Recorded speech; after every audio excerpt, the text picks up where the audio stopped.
Bon, bah, bonsoir tout le monde, enfin bonjour tout le monde. Alors pour ceux qui me connaissent pas et qui sont pas nombreux pour le moment, je m'appelle Stéphane Zer, je suis doctorant à l'université de Delft aux Pays-Bas, dans le département d'architecture et d'histoire de l'architecture et de l'urbanisme. Et donc je travaille sur comment l'influence des compagnies pétrolières sur la création de règles environnementales, des règles environnementales en général, et sur leur application. Et donc, l'un de mes cas d'études principaux, c'est Rotterdam, bien sûr, puisque c'est un hub majeur de l'industrie pétrolière sur la mer du Nord. Et, euh, et le but était de voir un petit peu comment ce petit port sur les bords de rivière de la Meuse est devenu l'un des hubs majeurs en matière d'industrie pétrolière le Northern Range, donc sur la mer du Nord qui va du Havre à Hambourg. Euh, alors le problème de Rotterdam, c'est que ça a été discuté de manière assez intense et donc j'ai préféré comment m'orienter sur un cas plus particulier qui est celui de Dunkerque. Donc je pense que en l'occurrence je ne vais pas présenter Dunkerque, hein. Je pense que tout le monde sait plus ou moins où c'est. Euh, et donc, de manière assez similaire à Rotterdam, ça a été une petite ville bien connectée avec l'intérieur du pays, qui est devenue un hub pétrolier majeur sur sur la région nord de la France. Alors, pourquoi je fais ce rapport entre Rotterdam et Dunkerque? Parce que l'histoire de l'industrie pétrolière dans ces deux ports, même si aujourd'hui est très différente, a évolué de la même manière. Et donc le but, c'est de partir de photos et d'archives afin d'identifier les sites pétroliers sur la ville, identifier l'influence, alors ça c'est plus orienté vers ma recherche, mais identifier l'influence de ces acteurs pétroliers sur le développement des villes et donc sur l'application des règles d'urbanisme et de protection de l'environnement. Donc, par exemple, ici, on peut voir, alors c'est une vieille image du service remonté le temps de l'IGN de Dunkerque. Euh, alors, il me semble que celle-là, elle est dans les années 40-50. Et donc, on peut voir que le port de Dunkerque est encore, euh, c'est qu'une ébauche comparée à ce que c'est maintenant, et c'est très particulièrement orienté sur l'industrie pétrolière. On peut déjà voir la raffinerie et les zones de stockage sur l'ouest. Et voir comment ceci a évolué en cela. C'est-à-dire que maintenant, la zone portuaire de Dunkerque, elle s'étend sur des dizaines de kilomètres. Et le but, c'est de lier ce développement passé, présent et aux problématiques futures qui vont pouvoir se poser dans l'aménagement de la ville. Et en l'occurrence, quand j'arrive à trouver ce que je veux trouver, on se retrouve avec ce genre de carte où on peut voir que les sites, pardon, pétroliers du passé, qui ont été complètement ignorés et qui parfois on ne sait même pas où ils sont, euh, se sont retrouvés maintenant au cœur de la ville et donc peuvent poser problème sur la logique urbanistique de la municipalité et aussi sur la santé des citoyens. Et donc le but, c'est de prouver que ces sites qui autrefois s'étaient établis à la périphérie des villes portuaires, en l'occurrence de Dunkerque, avant de bouger vers des espaces dédiés, des espaces portuaires dédiés, se sont retrouvés inclus dans le tissu urbain de la ville et maintenant sont au cœur du tissu urbain. Et donc, pour réussir à faire ça, il faut aller au travers d'une quantité d'informations, d'archives, de littérature, de cartes et d'images assez impressionnantes. Donc, je me suis dit, quand j'ai commencé mon doctorat en 2018, je me suis dit, ah, c'est pas grave, tout est en ligne, ça va être facile, tout est disponible. Et donc, effectivement, beaucoup de choses sont en ligne à condition de savoir où chercher. C'est-à-dire que c'est plus ou moins le même problème. Et donc, ce que j'ai fait, c'est que je suis allé, j'aime bien tout ce qui est quand même papier et livre. Donc, je suis allé quand même aux archives de Learning Center de Dunkerque pour trouver des livres qui parlent de l'industrie, pas nécessairement que de l'industrie pétrolière, mais de l'industrie en général sur le Dunkerquois. Je suis allé au travers d'anciennes maps, d'anciennes cartes, pardon. Je suis désolé, cette présentation était en anglais à la base, donc je vais avoir quelques petits soucis de traduction. La littérature française aussi sur le Dunkerquois. Le site Géorisque, puisque c'est un site qui référence les sites industriels, tous les sites industriels en France. Les images aériennes du service remonté le temps de l'IGN, qui sont extrêmement importantes et d'une qualité assez impressionnante. Les minutes de la Chambre de commerce de Dunkerque et quelques plans détaillés des zones de stockage et des raffineries. Et donc, un joyeux bazar. Donc, si je commence avec Géorisque, c'est parce que c'est mon outil préféré pour démontrer qu'il y a cette problématique de localisation des sites industriels. Donc, en l'occurrence, vous pouvez voir en haut à gauche, le libellé de l'activité, c'est raffinage, distillation et rectification du pétrole et ou stockage du minéral. C'est assez vaste comme catégorie. Et j'ai pris les sites marchands parce que c'est plus facile d'illustrer mon propos avec ça, puisqu'on vient chercher un nom en particulier. Et ici, la problématique, elle est là. C'est-à-dire qu'on sait que le site existe, mais on n'a jamais été on n'a jamais été en mesure de le retrouver, de le localiser sur la ville de Dunkerque.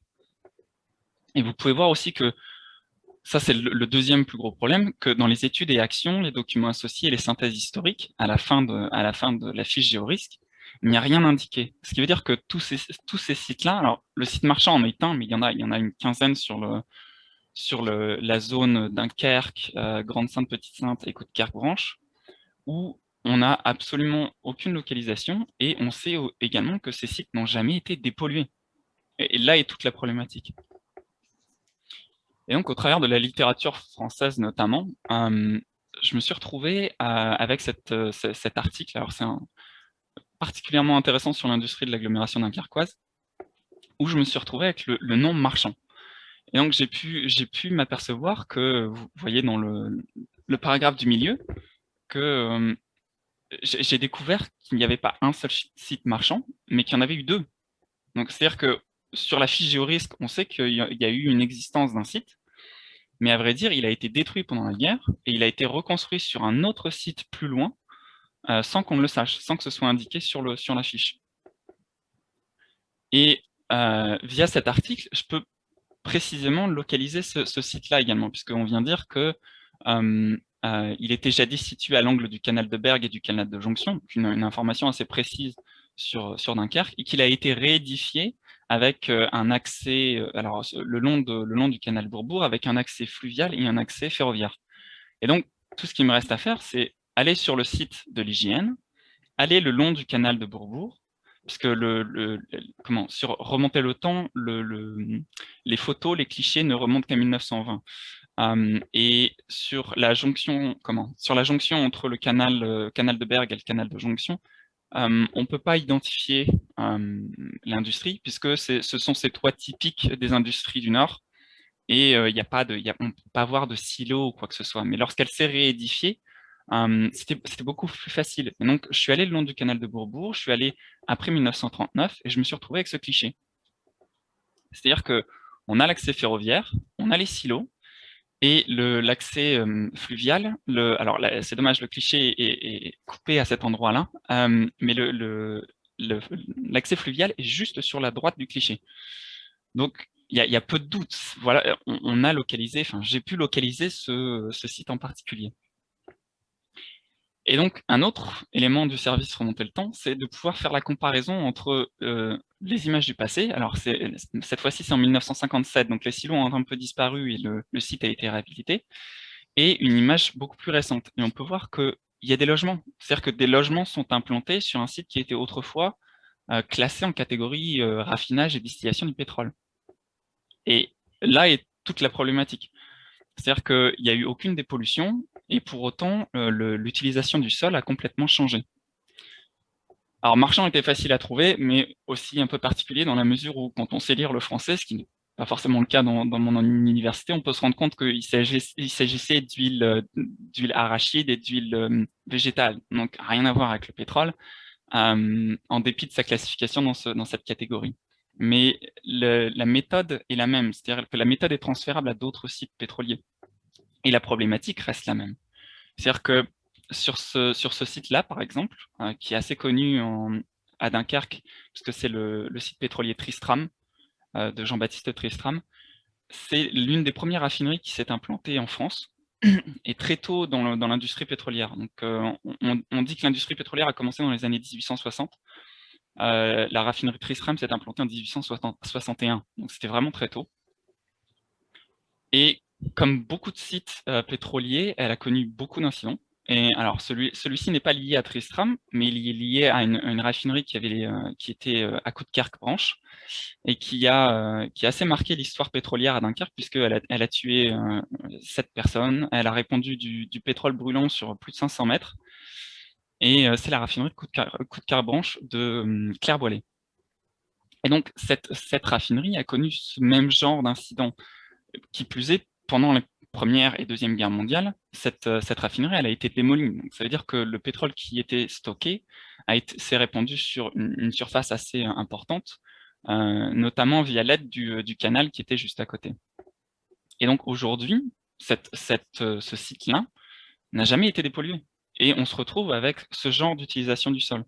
C'est-à-dire que le territoire a été transformé, la raffinerie a complètement disparu pendant la Seconde Guerre mondiale, et au moment du renouveau de la ville, on l'a transformée en zone urbaine. C'est-à-dire qu'il y a un parc, il y a des écoles pas très loin, il y a des logements.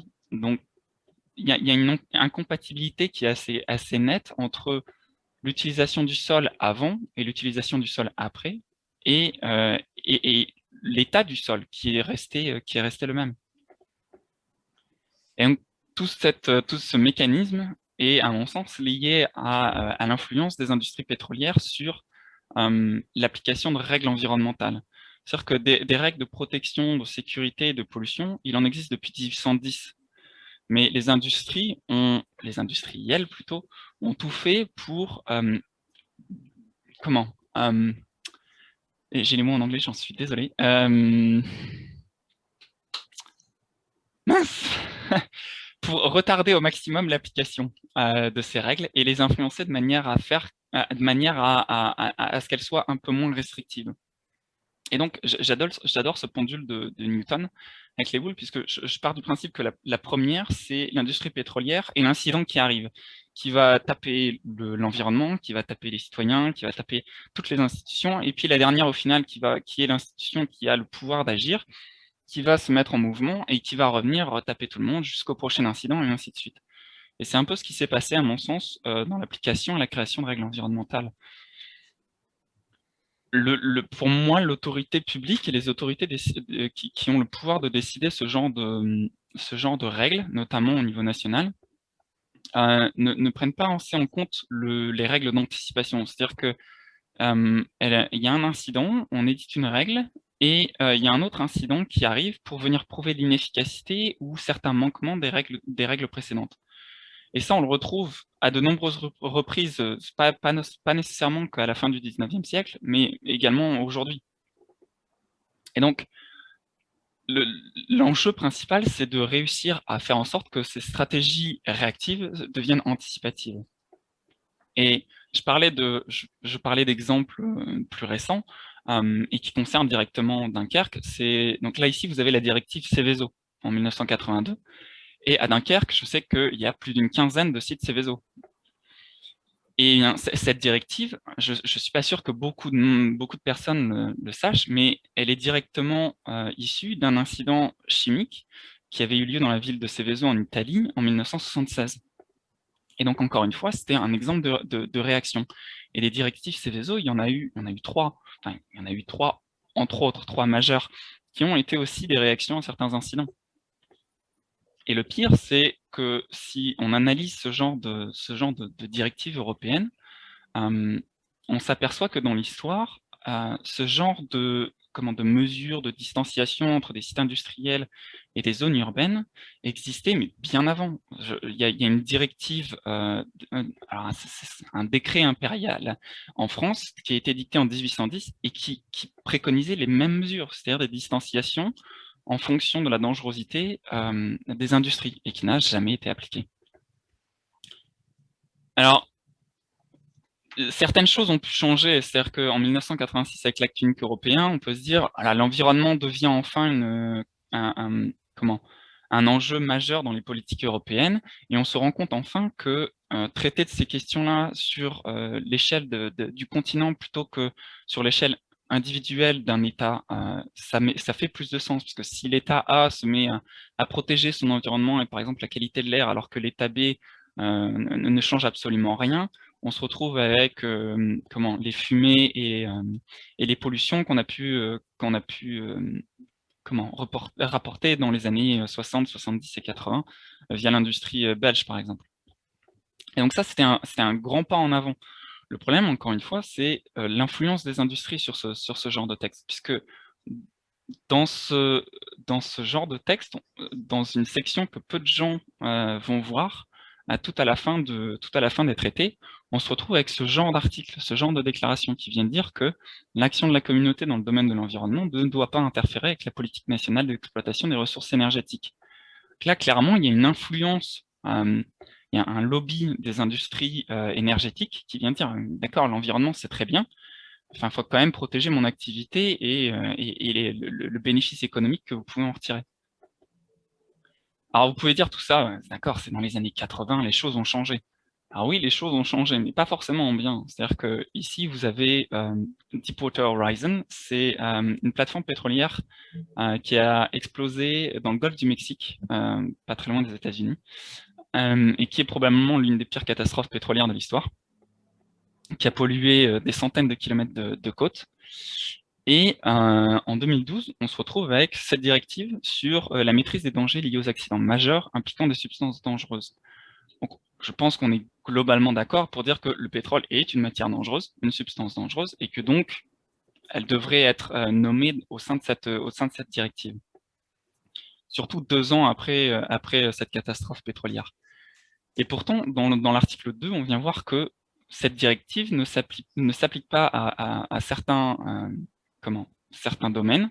Et on peut voir petit f, l'exploitation et l'exploration offshore des minéraux et des hydrocarbures. Et donc, là, au lieu d'avoir une réaction, on a un manque de réaction. C'est encore pire. Alors, pour tout un tas de raisons, cette directive n'en traite pas parce que les plateformes pétrolières sont ont dans un sens un statut assez particulier et que les règles qui s'y appliquent sont assez complexes. Mais le principe est là, c'est-à-dire que, encore une fois, il y a un lobby très fort des industries pétrolières et des industries en général sur l'application et la définition, la création même, la rédaction même des règles en matière de protection de l'environnement et des protections de la santé des citoyens. Et donc, les lobbies pétroliers et les lobbies industriels ont très bien compris qu'il y avait un pouvoir d'influencer la manière dont les règles sont édictées. C'est-à-dire que vous pouvez avoir de grands principes, s'ils ne sont pas définis de manière précise, ils sont inapplicables. Et donc, il y a cette espèce de jeu de mots entre les compagnies pétrolières qui viennent essayer de tourner les textes d'une manière à faire en sorte qu'ils ne soient pas nécessairement applicables ou ils soient assez limités dans leur impact, pour faire en sorte de pouvoir jouer sur ces zones d'ombre du texte et pouvoir continuer à exercer leur activité. Et là est toute la subtilité et tout l'intérêt aussi de ma recherche, je dirais, c'est de réussir à identifier ces choses-là, puisque dans les transitions énergétiques qui est en train d'apparaître, cette influence-là, elle est bloquante. C'est-à-dire qu'elle empêche ce genre de transition et elle empêche aussi l'aménagement logique et efficace des villes portuaires qui étaient très dépendantes autrefois des industries pétrolières. Voilà, je vous remercie. Merci, hein, c'était passionnant, Stéphane. Passionnant et de nouveau impressionnant. Je ne pensais pas quand même qu'on pouvait mettre, comme vous l'avez montré, là, juste maintenant à la fin, chaque fois une petite phrase qui rend quelque part inapplicable de façon concrète les grands principes. Et pendant que vous disiez ça, vous avez pensé aussi à tout ce qui se passe maintenant avec les insecticides, les néocotinoïdes, etc. Surtout en France d'ailleurs, parce que je dirais où il y a une espèce de valse hésitation, c'est interdit, puis c'est autorisé provisoirement, puis etc. Enfin, on a l'impression que c'est toujours dynamiques qui sont à l'œuvre. Mais je ne savais pas que c'était aussi flagrant que de dire will not apply, etc. Quoi. Ça, mais, par exemple, je reprends votre exemple sur le glyphosate avec, comment ça s'appelait, le Roundup. oui. Ça s'est passé dans les années 2000-2010. Ça a été particulièrement flagrant avec ce cas-là, puisque on s'est rendu compte que les rapports et les comptes rendus de la Commission européenne, de certains services de la Commission européenne pour expliquer l'influence du glyphosate, étaient des copier-coller de rapports qui avaient été émis par Monsanto. Oui, oui. Donc, c'est pas tellement l'influence des lobbies pétroliers, c'est plus leur rapport direct, leur lien direct et les accès qu'ils ont à nos politiciens, en fait, aux hautes sphères politiques qui décident un petit peu et qui sont pas forcément très au courant et très au jus des technologies et de tous les procédés technologiques qui sont derrière. Oui, puis il y a aussi une espèce de mensonge par omission, parce que je parle avec quelqu'un qui s'occupe justement à l'Union européenne de la certification de produits chimiques, etc., qui disait qu'il n'y a qu'une toute petite partie de tous ces produits de synthèse, toutes ces combinaisons qui sont en fait étudiées, et surtout, ce n'est jamais étudié avec l'effet cocktail, donc en disant si on mélange tel et tel autre produit. Or ça, c'est une analyse combinatoire qui donne des milliers et des milliers de possibilités, donc par exemple des possibilités aussi de toxicité, et c'est mathématiquement pas possible de les étudier parce qu'il n'y a pas la structure ni le temps de le faire. Donc il y a aussi une espèce de tricherie par omission, je dirais. Il y a la tricherie par pression, comme vous avez expliqué, et puis il y a un peu la tricherie par omission ou par manque de moyens. Enfin, je ne suis pas spécialiste, mais c'est le genre de choses que j'entends dire. Dans le problème, par exemple, de Dunkerque, via le changement d'utilisation du sol et la disparition des industries pétrolières, c'est-à-dire que, comme démontré avec Tristram, c'est-à-dire que l'environnement construit disparaît, mais je ne peux pas nécessairement mettre le blâme sur les autorités, c'est-à-dire que non seulement à l'époque, il n'y avait aucune connaissance des impacts environnementaux et des impacts sur la santé, parce qu'on est juste à l'après-guerre où la concentration était plus sur l'intérêt, enfin, le renouveau économique. Mais il y a aussi cette omission dans un sens. C'est-à-dire qu'on savait qu'il y avait un effet délétère des industries dans le passé, et quand il s'est agi de tourner la page de cette industrie, puisqu'on voulait la placer dans les ports et dans des zones dédiées, on a complètement ignoré toutes ces questions environnementales et ces questions de santé pour pouvoir faire place à une nouvelle activité ou un nouveau réseau urbain. Oui, mais donc ce qui interpelle, c'est que, d'accord, juste à l'après-guerre, c'était la reconstruction, etc. Mais je veux dire, depuis lors, donc ces terrains n'ont pas fait l'objet d'une analyse fine, d'une cartographie approfondie. On est quand même surpris de voir ces deux, trois petites maisons. Là, vous avez montré quasiment à l'endroit où il y avait une raffinerie avant. Alors, Tristram, ce n'est pas la pire. Tristram n'est pas la pire. C'est-à-dire qu'il y a toujours, dans cette zone-là, il y a toujours une activité plus ou moins industrielle. Et donc, c'est un peu là il y a deux problèmes, en fait. C'est la localisation de ces sites. C'est-à-dire que sur la quinzaine de sites pétroliers qui sont référencés sur GeoRisque, il y en a, je pense, il y en avait 6 ou 7 qui étaient localisés de manière relativement précise. Et tous les autres, rien. C'est-à-dire que les sites comme Marchand n'étaient pas localisés. Donc, via cet effort d'aller dans les archives, dans la littérature, il y a un moyen. J'ai passé 6 mois à 1 an à essayer de trouver ces sites. J'en ai trouvé 3. Donc, il en reste encore énormément à localiser.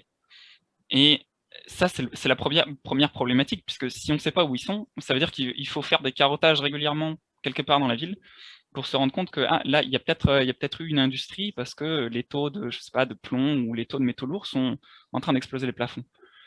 Et deux, il y a aussi cette problématique de comment dire, des règles environnementales en elles-mêmes. C'est-à-dire que aujourd'hui, quand il y a un site industriel qui est détruit et qu'on veut le transformer, on considère d'abord et avant tout en quoi il va être transformé avant de le dépolluer. Parce qu'on se dit que si le site reste un site industriel, la dépollution qui doit être effectuée derrière n'est pas la même.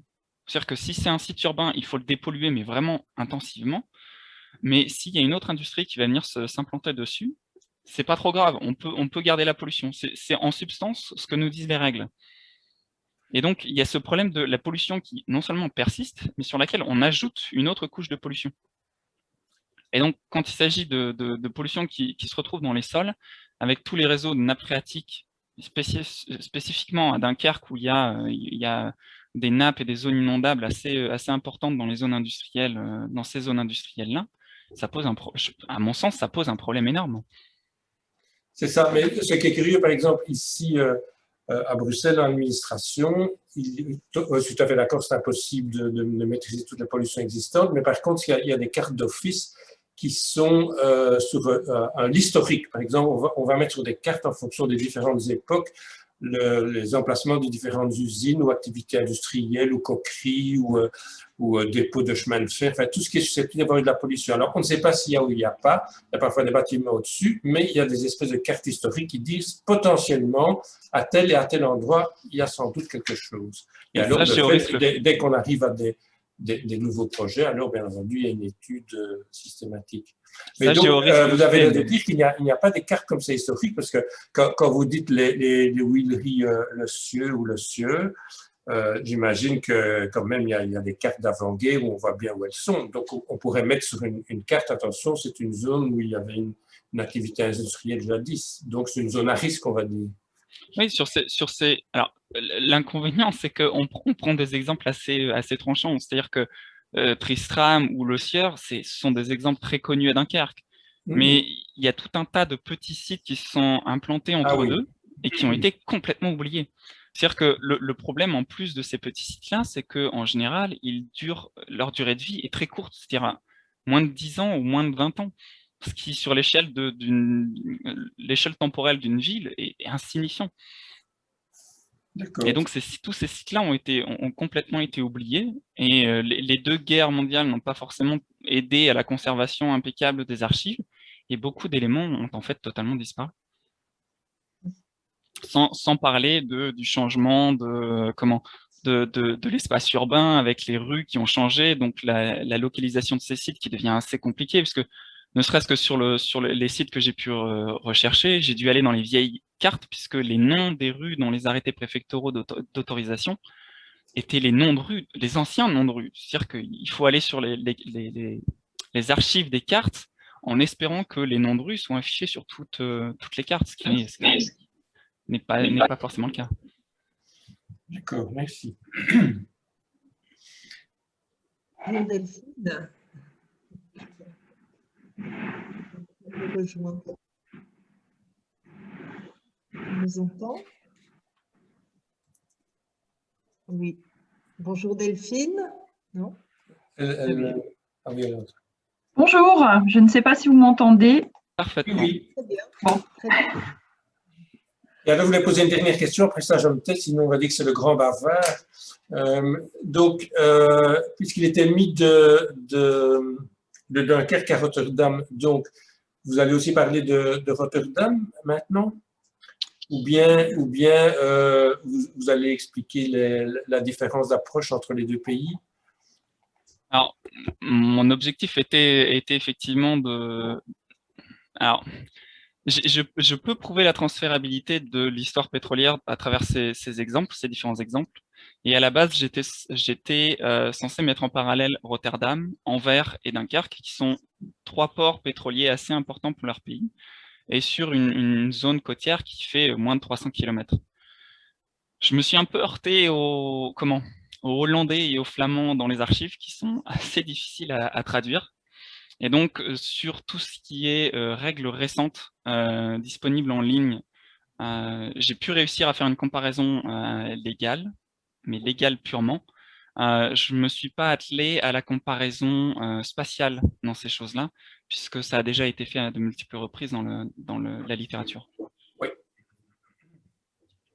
Mais cet aspect des sites pétroliers disparus autrefois en périphérie et maintenant au cœur des villes, je ne l'ai pas nécessairement retrouvé souvent. C'est-à-dire que Dans la littérature, on vient beaucoup parler des sites, de la transformation des sites contemporains, dont on connaît l'existence et qui sont encore visibles, mais très peu des sites du passé qui ont disparu totalement des cartes.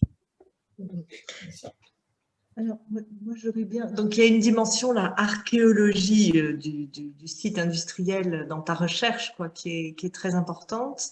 Et il y a un autre aspect dans ce que tu nous as dit qui me paraît aussi très important, c'est cette recherche de la, comment dire, de comment les industriels peuvent bloquer la transition énergétique. Ouais. À travers l'utilisation des lois, c'est ce que tu dis. C'est ça. Je me trompe pas, enfin tu me corriges, hein, mais Non, non, c'est ça. c'est vraiment deux dimensions, quoi, en fait. Oui. Oui. Alors, l'aspect intéressant, c'est-à-dire que on a des exemples du passé qui se reproduisent aujourd'hui. C'est-à-dire que l'incendie de la raffinerie Clair-Boillet à Coudekerre-Branche, c'est un exemple assez typique puisque il y avait eu plusieurs incidents, ça a été notifié aux autorités qui n'ont jamais réellement agi. Mais ce qu'on ne dit pas derrière, c'est que Monsieur Clair, qui était le propriétaire de cette raffinerie, était aussi le maire de Coudekerre-Branche. Donc il y avait déjà très tôt comment dire, cette relation entre pouvoir politique et décideurs des politiques et industrie pétrolière. Jean-Baptiste Tristram, il a aussi créé cette raffinerie et cette zone de stockage, mais il a été aussi président du département, président de la région, il a été sénateur aussi. Donc il y a eu ce soutien dès le début entre les politiques et les industries, les activités industrielles et économiques, et qui perdure aujourd'hui. C'est-à-dire que toutes ces pratiques, alors je ne vais pas nommer Rockefeller avec Standard Oil, mais toutes ces pratiques-là ont été transférées, réutilisées et améliorées. Et aujourd'hui, on se rend compte que toutes ces influences-là, elles sont en train de bloquer la transition énergétique dont on a besoin aujourd'hui. C'est-à-dire que les textes, au lieu de créer des opportunités, se retrouvent assez restreints dans leur application. Et ça, je trouve que tu devrais nous en donner des exemples aussi. Enfin, là, ça déborde la question de Dunkerque, j'imagine. Maintenant, oui, puisque tout ce qui est règles environnementales, même si les compétences sont partagées, l'Union européenne a un grand pouvoir là-dessus et beaucoup d'influence. C'est vrai qu'il y a parfois un effet pervers quand on s'empare d'un problème, c'est un peu greenwashing. On croit que parce qu'on a légiféré, on va résoudre le problème, alors que justement, dans cette législation, on va mettre, comme vous l'avez très bien montré, des éléments bloquants ou obérants, quoi. Donc, il y a parfois un effet pervers, justement, on croit que la problématique est prise en charge, et justement, elle ne l'est pas, elle est un petit peu bridée exprès. Enfin, c'est ce que j'ai retenu de votre C'est exactement ça. C'est exactement ça. Les principes sont là. C'est ce que j'essaye de développer dans ma recherche aussi, c'est de dire que on n'a pas nécessairement besoin de nouveaux outils. Les outils sont là. Le problème, c'est que leur définition est tellement abstraite et tellement complexe, c'est-à-dire que soit vous avez un principe qui est énuméré dans la Constitution ou dans des traités assez importants, mais leur définition est incompréhensible ou inapplicable pour les juges, soit vous avez des définitions assez précises, mais qui sont tellement précises qu'elles sont restrictives. Oui. Et on se retrouve avec des exemptions sur des exemptions ou des relations à d'autres textes. Et en fait, quand il vous faut lire une loi en particulier, il vous faut les 20 autres lois qui y sont liées. Et donc, ça devient un discours et un livre qui sont difficiles à comprendre.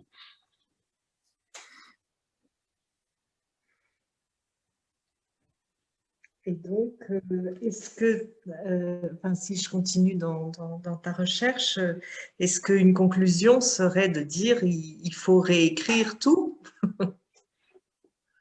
Alors, ce serait une solution, mais il y a des systèmes qui ont prouvé que c'est pas forcément nécessaire. Je prends encore une fois un exemple assez légal, mais qui a aussi influencé Dunkerque, c'est la loi littorale, par exemple. La loi littorale, c'était pour empêcher un peu l'urbanisation intensive de la côte française. Et son contenu, la loi littorale, elle a été extrêmement imprécise, dirons-nous. Enfin, elle définissait des choses de manière assez vague. Et au final, ceux qui se sont emparés du texte et qui ont permis son application assez stricte et restrictive pour protéger l'environnement, ce sont les juges.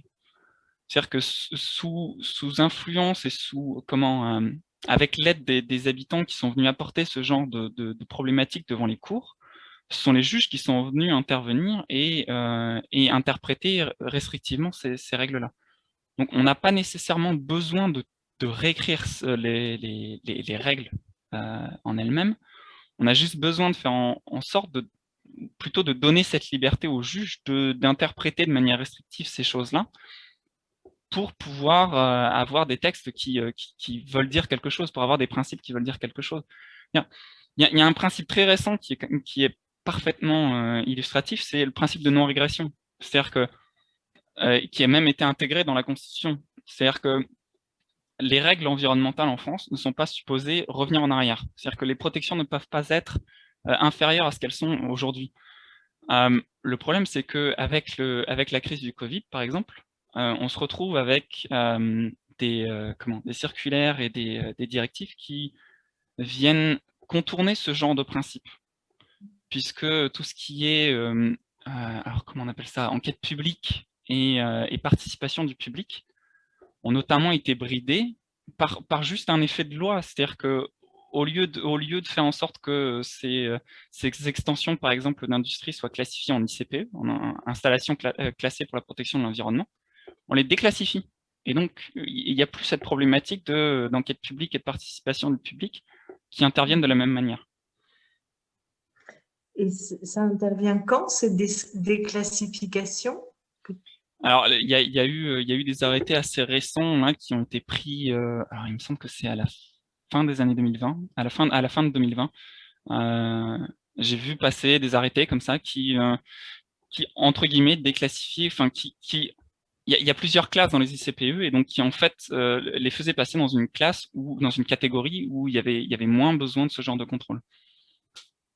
Je pense par exemple à comment ça s'appelait le Brisol, comment ça s'appelait le site industriel à Nantes. À Rouen, oui. À Rouen, pardon.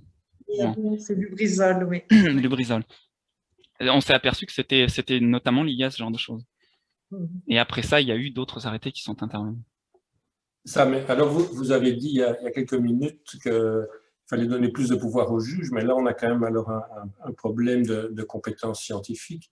On voit bien les choses sont terriblement complexes, de compétences scientifiques et de disponibilité en temps. Donc comment résoudre cette équation? C'est quand même toujours, me semble-t-il, en ayant une administration qui est le plus indépendante possible et la plus compétente possible, et sur lequel, quelque part, un juge devrait pouvoir s'appuyer. C'est ça. C'est là toute la difficulté.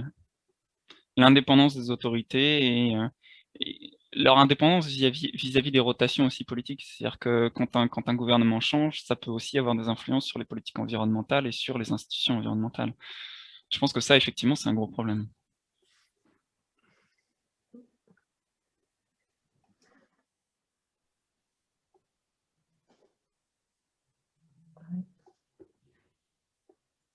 Ouais, c'est passionnant, hein. Ça fait penser à…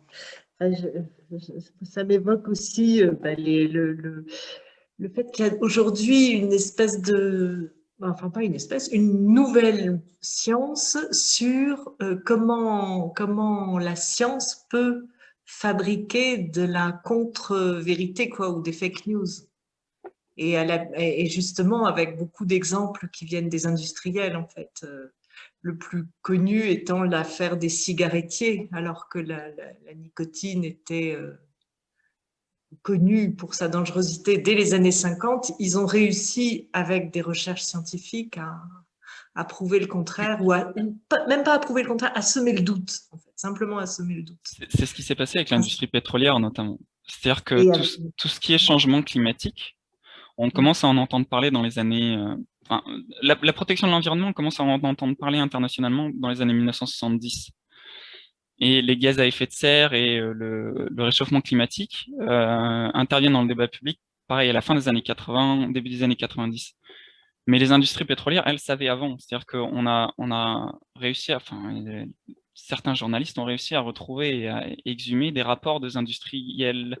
Alors, à l'époque, c'était Exxon et Shell, dans lesquels le rapport Shell est particulièrement impressionnant, puisque le titre de ce rapport, c'est Greenhouse Gases, donc les gaz à effet de serre. Et c'est une notion qui était pas nécessairement très développée à cette époque-là. Et les conclusions du rapport sont mais alarmistes au possible. C'est-à-dire que c'était des scientifiques indépendants qui ont fait ce rapport-là pour Shell. Et quand on compare avec les prévisions des scientifiques maintenant, ceux dans le rapport de Shell étaient étaient terrifiants comparés à ceux d'aujourd'hui. Et on s'oriente actuellement plus vers ceux qui ont été édités dans les années 80 pour Shell que pour ceux qui sont actuellement en train d'être mentionnés dans le débat public. Ce que dit Dominique est particulièrement vrai, que c'est vraiment la technique pour noyer l'information. Donc, je reviens à l'histoire des abeilles, par exemple. On a quand même beaucoup on s'inquiète beaucoup pour certains produits chimiques, etc. Mais du coup, l'industrie chimique, elle commande toute une série de rapports qui sont tout à fait vrais, tout à fait sérieux sur toutes les autres causes. Je veux dire, les petits vers, le changement climatique, le fait qu'on arrache des haies, et tout ce que vous voulez. Donc, et tous ces rapports-là, en fait, sont tout à fait vrais aussi, mais ils servent à noyer et à relativiser par rapport à la cause qui est quand même principale, qui est l'utilisation d'un certain nombre de produits chimiques. Et donc, ça, c'est particulièrement vicieux parce que on camoufle une vérité avec d'autres vérités, en fait. Et surtout maintenant, à notre époque, où on peut tellement multiplier la communication, les débats, etc., évidemment, on peut noyer comme ça sous l'information et on confond alors l'essentiel et l'accessoire. C'est quelque chose que je trouve qu'on a dans de plus en plus de domaines, en fait. Et donc, c'est ça que, enfin, je rapproche ta thèse de ça, Stéphane, le fait qu'il y a aujourd'hui des universités qui apprennent aux gens à identifier cette fausse science, quoi. Voilà. Donc ça, c'est incroyable. Enfin, je veux dire, on a suffisamment maintenant d'histoire sur ces fausses sciences pour pouvoir les étudier et ça, je serais curieuse. Enfin, voilà, je crois que c'est aux États-Unis. C'est à la fois désolant de voir ça, de se rendre compte que ben, voilà, on en arrive à ce point-là, mais c'est pas nouveau. C'est-à-dire que c'est à la fois désolant, mais en même temps, ça intervient très tard. Parce que les industriels faisaient ça déjà depuis le 19e siècle.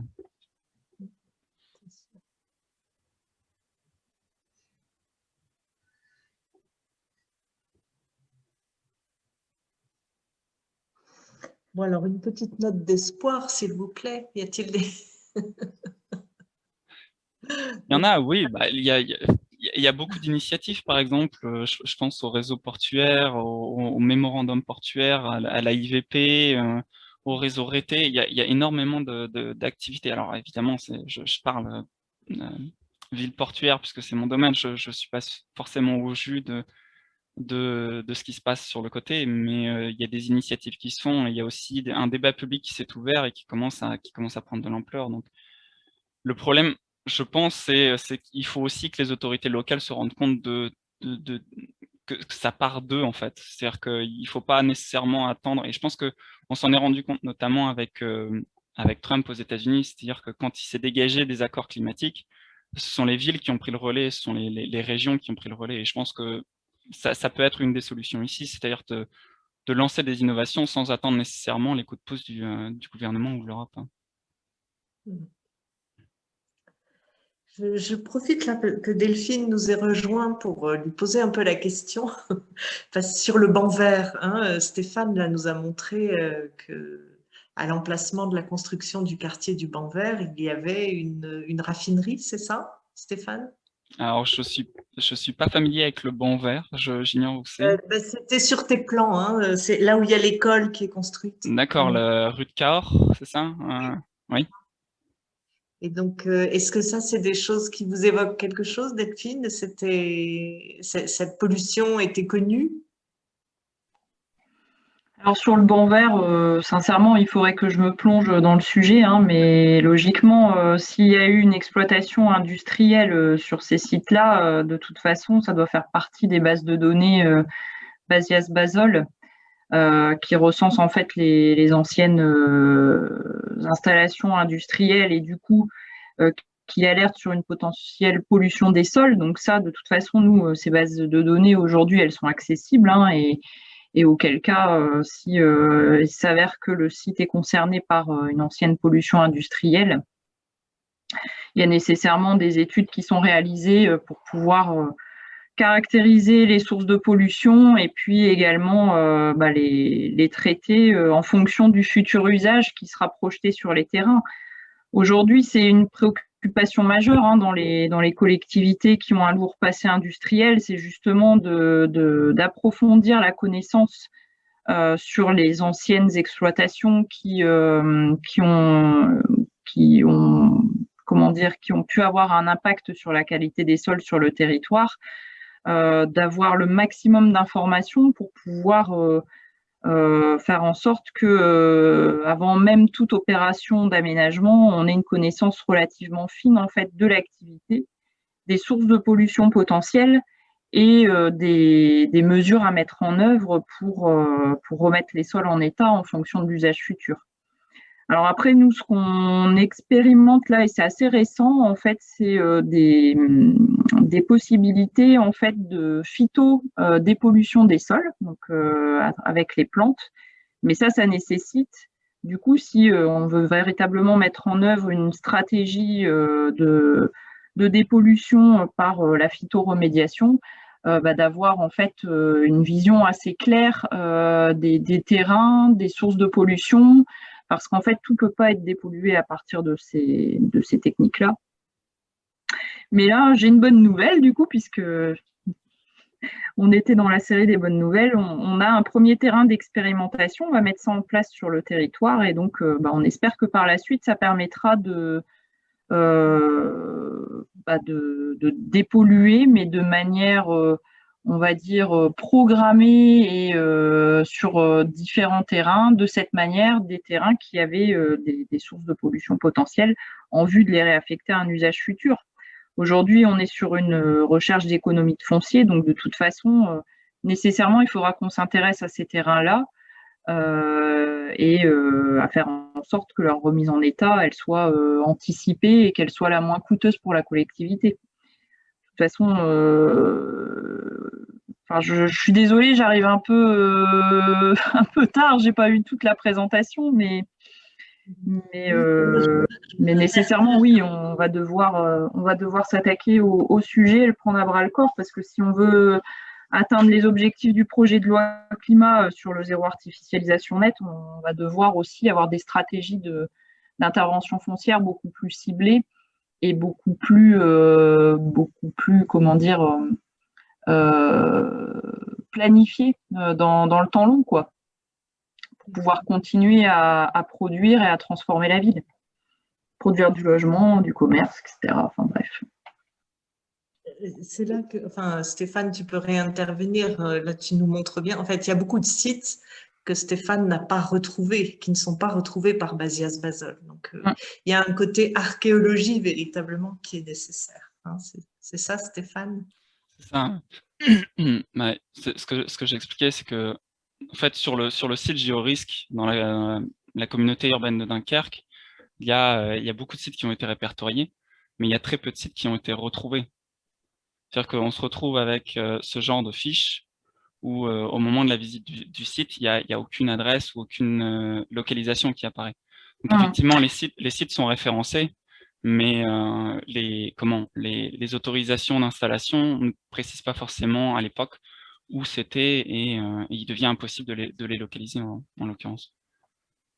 Alors après, nous, sur les cartes qui ont été portées à la connaissance de la communauté urbaine, en fait, dans le cadre de la révision du doc d'Urba, on avait quand même des localisations un peu plus précises, en fait, sur les obligations diverses des terrains potentiellement pollués. Mais vous avez raison, hein, de toute façon, nous, on le sait, il y a un gros travail à faire, en fait, de recensement, de recherche, et notamment de recherche historique, sur les différentes sources de pollution et les terrains pollués. Ça, on en est bien conscient. On sait qu'il y a un gros travail à faire là-dessus. Ouais.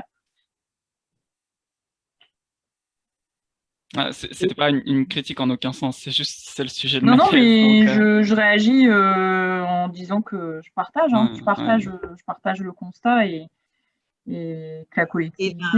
Et la thèse de Stéphane va vous y aider puisqu'il en a déjà trouvé plusieurs. Ah bah ça m'intéresse. Oui, avec des recherches minutieuses où il a croisé beaucoup de documents en fait. D'accord.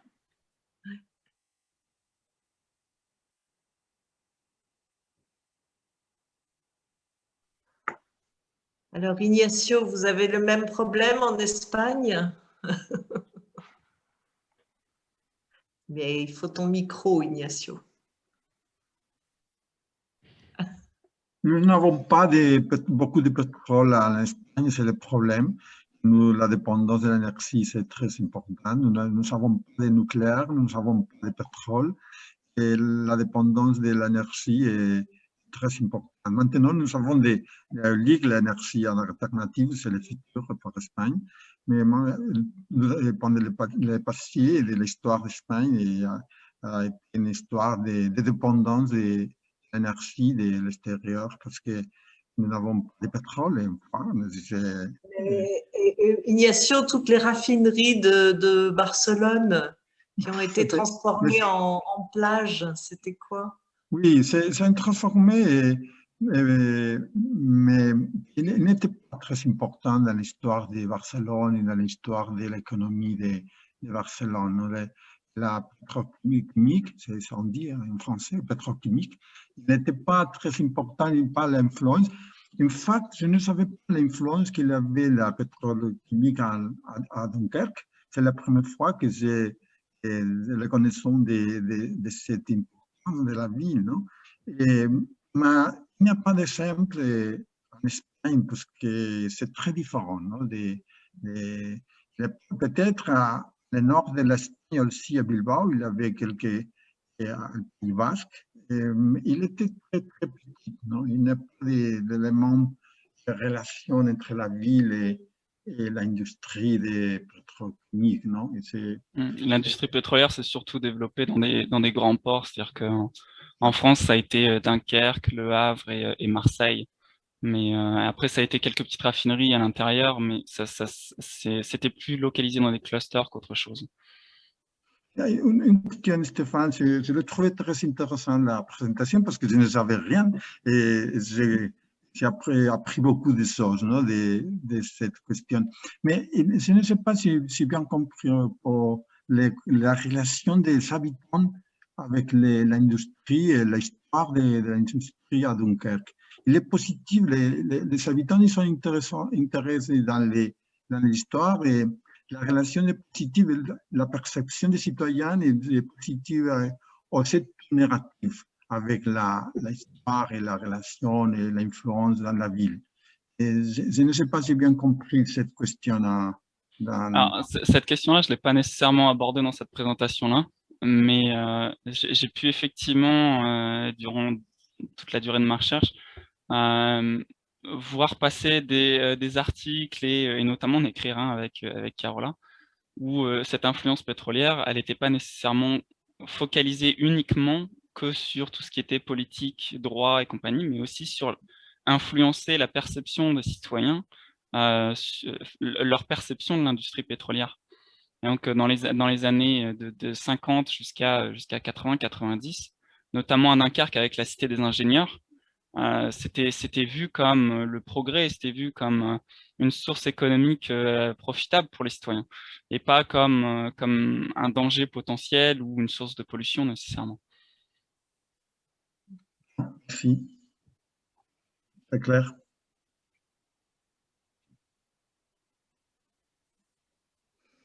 Et ça, cette notion de la perception des habitants, ça évolue très rapidement. Hein.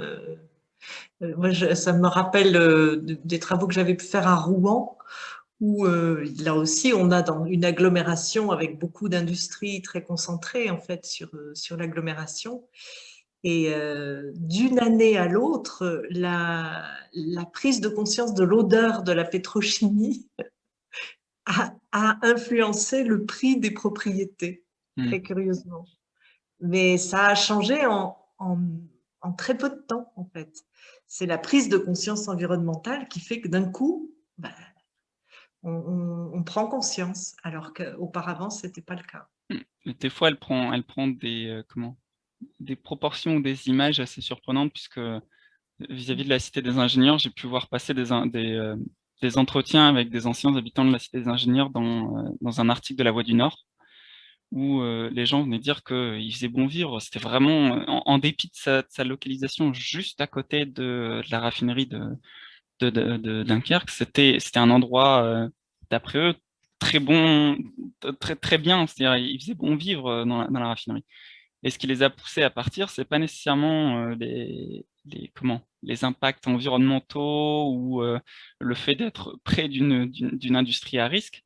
C'est juste qu'avec l'installation d'usines or et le développement de l'activité industrielle dans la zone portuaire de Dunkerque, il y avait toute une pollution sonore et une pollution, des dépôts de cendres et de produits de particules qui ont en fait progressivement poussé les habitants à s'éloigner de la zone industrielle et donc à abandonner la cité d'ingénieurs.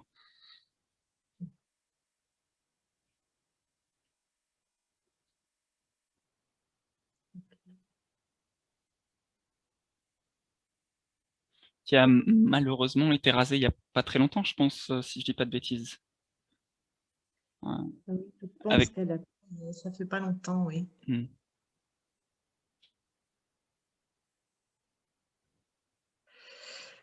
Bon, donc, quelques notes d'espoir avec le phytomanagement, hein, et ça, Territoire Europe, évidemment, va essayer, enfin, on avait déjà inscrit ça dans le projet Fab Lab Social, si vous vous en rappelez, et on est en train de le reprendre là dans le site des papillons blancs avec avec l'université du littoral et Anissa Lounès, sur un site qui est un ancien site, là, pour le coup, pas pétrolier, mais de dépôt d'ordures ménagères. Et là aussi, c'est intéressant parce qu'on a tout l'historique de ce que tu montrais, les photos anciennes, etc. Samuel de Gesell nous a déjà fait tout un travail là qu'on a pu partager. Ouais. Bref, donc c'est un autre sujet.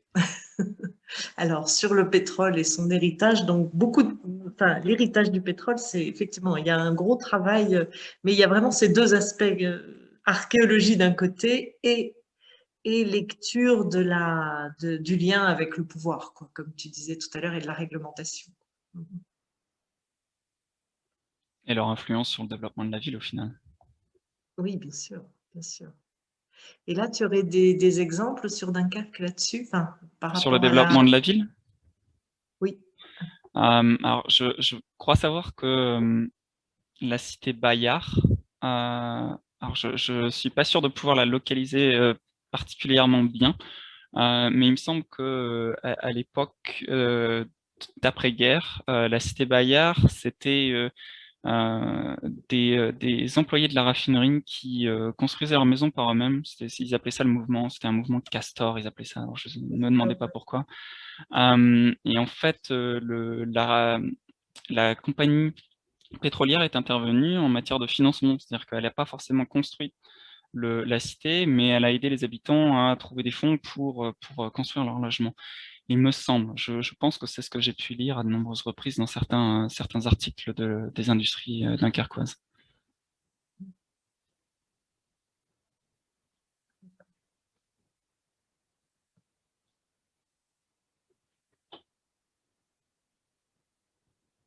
Mais je sais aussi que les compagnies pétrolières avaient aussi des logements et des immeubles du côté de Saint-Paul-sur-Mer pour les employés aussi. Alors pas dans les mêmes mesures que la cité Bayard et la cité des ingénieurs, mais encore une fois, elle avait influencé dans ce point de vue-là.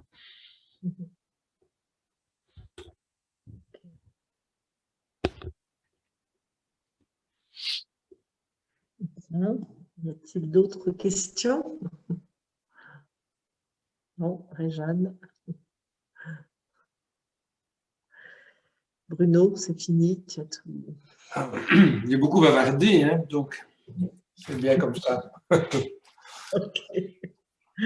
Bon, bah alors merci beaucoup Stéphane Oui. pour cette présentation. Et donc, Merci d'avoir écouté avec autant d'attention. écoute, c'était passionnant. C'était passionnant, oui, merci beaucoup. Ouais. Et puis donc Merci, Ignacio, merci Stéphane. à très bientôt maintenant. À bien très bientôt, oui, à la prochaine, non? Dans un mois. Avec Espagne. Je profite que Delphine est là puisque tu vas nous parler, toi, de panneaux solaires et de l'agriculture, des concurrences entre les deux. Et je me rappelle que Samuel m'avait parlé d'un projet avec, sur la communauté urbaine de Dunkerque où vous envisagiez de l'agriculture en dessous des panneaux solaires. Ça vous dit quelque chose, Delphine? Non. Il faudrait que je redemande Vaguement, mais franchement, je n'ai pas suivi ce projet-là, donc je suis en train de parler alors. Non, ça y est, c'est bon. Les panneaux solaires peuvent instrumentaliser des trucs aussi, hein. Donc, par exemple, moi, je m'occupe d'études d'incidence sur l'extension de Paris-des-As. C'est un parc animalier. Et donc, ils ont eu le modeste projet de mettre 12 500 places de parking en pleine zone agricole protégée, de terrains de qualité, etc. Donc, comment faire? Comment faire? C'était tout simple. Il y a une législation qui permet de mettre des panneaux photovoltaïques dans les champs. Bien entendu, l'esprit de la loi, c'est de nouveau la même chose que ce que disait Stéphane tout à l'heure. L'esprit de la loi, c'est pour alimenter la ferme, etc. Mais donc là, ils ont couvert les 32 hectares je crois que c'est le plus grand champ photovoltaïque de, je ne sais pas, de Belgique ou d'Europe, je ne sais plus. Voilà. En disant, mais voilà, donc tout notre parc va être autonome, c'est merveilleux, développement durable, etc., etc. Évidemment, du coup, en dessous, que faire en dessous? Eh bien, le parking. Et donc, les panneaux solaires ont justifié en fait les parkings. Alors, selon l'avis qu'on peut avoir, on peut dire que c'est du win-win ou c'est du loss-loss, quoi. Je veux dire, voilà. C'est toujours le principe qu'on peut instrumentaliser les choses, les règlements, les législations, comme vous l'avez dit, en venant les contourner par des choses qui alors sont complètement contraires à leur esprit initial, en fait. C'est un peu du greenwashing, au final. Oui. Et en même temps, c'est difficilement attaquable parce qu'il y a des aspects aussi positifs. Mais enfin, moi, je dis non, catastrophe, 32 hectares voilà, il faut les compenser ailleurs, etc., bien sûr. Et pourquoi il y avait besoin de mettre tant de bagnoles? C'est incroyable. Parce que vous ne connaissez pas Paris-des-As, mais c'est un énorme parc animalier. Ah oui, c'est ça, d'accord. Qui est d'ailleurs proche du nord de la France, hein, je veux dire, du côté de Mons, en Belgique, et dont le business model, puisque c'est dans un ancien site, une ancienne abbaye, un ancien site magnifique qui a aussi été complètement bazardé. Alors, encore une fois, le double aspect. Le site est une abbaye rurale cistercienne magnifique, mais il est complètement massacré. Inversement, il recrée des paysages, ils appellent ça des mondes, des morceaux de Chine, des morceaux d'Afrique, etc., qui sont extrêmement bien faits, vraiment bien faits au niveau paysager. Donc, on recrée quelque part un patrimoine paysager, mais au détriment d'un patrimoine rural et tout ça de qualité. Donc, de nouveau, c'est difficile à interpréter parce qu'il y a une perte manifeste d'un côté et il y a quand même, c'est pas n'importe quoi de l'autre côté. Alors, le business model, c'est que comme c'est en race campagne, on s'est arrivé qu'en voiture, comme c'est un modèle familial, voilà, c'est beaucoup de gens. 12 500 places. Voilà, c'est parce que j'ai parlé des panneaux solaires et que c'est de nouveau, ça permet d'induire le même genre de réflexion un peu en râteau. C'est peut-être que j'habite un pays surréaliste, mais l'important pour nous, c'est toujours dans le non-dit. Quand on fait une étude d'incidence, c'est à qui le crime profite. C'est un peu ça qu'il faut voir. Ceci n'est pas un champ de panneaux photovoltaïques, ceci est un parking. Voilà, et ce n'est pas présenté comme ça. Ouais. Bon, ben alors, Ignacio, bonne préparation. Merci, j'essayais de vous montrer la situation en Espagne. C'est particulier parce que vous savez que nous avons du soleil, beaucoup de campagnes, non? Il y a des situations particulières en Europe. Je crois que c'est un exemple différent. Je crois les conflits, c'est aussi un peu différent, non? Parce que, ouais, je l'ai montré un peu les différents conflits qu'il a montré parce qu'il est écologiste aussi, les paysages, c'est notre conflit qu'il y a en Espagne, mais les conflits avec les populations aussi. Et beaucoup de fois, les populations préfèrent avoir éolique et énergie de l'agriculture parce que reçoivent plus de l'argent avec l'énergie éolique dans l'agriculture. L'agriculture en Espagne, c'est pas très bon marché. Et l'éolique, la compagnie, l'entreprise donne beaucoup de l'argent pour remplacer l'éolique dans les territoires. Et la population ce n'est pas le conflit avec la population, le conflit est avec les intérêts de la planification agriculture, de la planification des paysages, etc. Non? Et quelquefois, c'est les plus durs. Non? J'essayais de montrer la situation dans les différentes parts de l'Espagne. Ok. Bon, ben, en attendant,